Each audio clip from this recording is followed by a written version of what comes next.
PBB Gen 11 Big 4. Excited sa unang TV performance para sa ASAP natin. 2 fans sabik na sa kanilang grand appearance.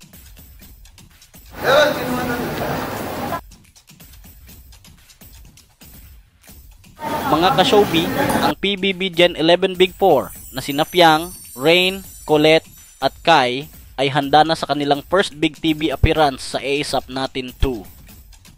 Viral ngayon ang behind the scenes na kuha mula sa rehearsal ng Big 4 kung saan kitang-kita ang saya at excitement ng apat habang sila ay nag-e-ensayo.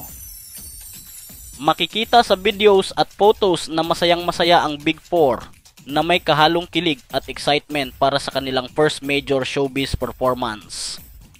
Ang nasabing ASAP appearance ay labis na inaabangan ng kanilang fans, lalo na't ito ang unang beses na magpapakita ang apat sa national television mula nang matapos ang kanilang journey sa PBB.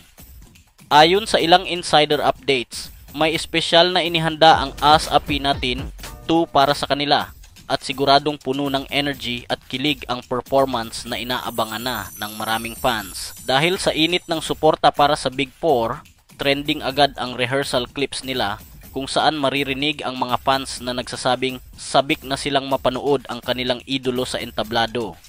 Ipinakita ng Big 4 ang kanilang teamwork at passion sa bawat practice na siyang nagpataas palalo ng excitement ng kanilang fandom. Lalo pang lumalakas ang sigaw ng mga fans online at ang hashtag PBBGen11 Big 4 ASAP ay patuloy na umiikot sa social media. Hindi na makapaghintay ang mga fans para sa napipintong live performance ng Big 4 na tiyak na magpapakilig at magpapasaya sa libu-libong viewers sa darating na ASAP natin. To, huwag mo kalimutan mag-like, comment at subscribe for more trending videos mga ka-showbie!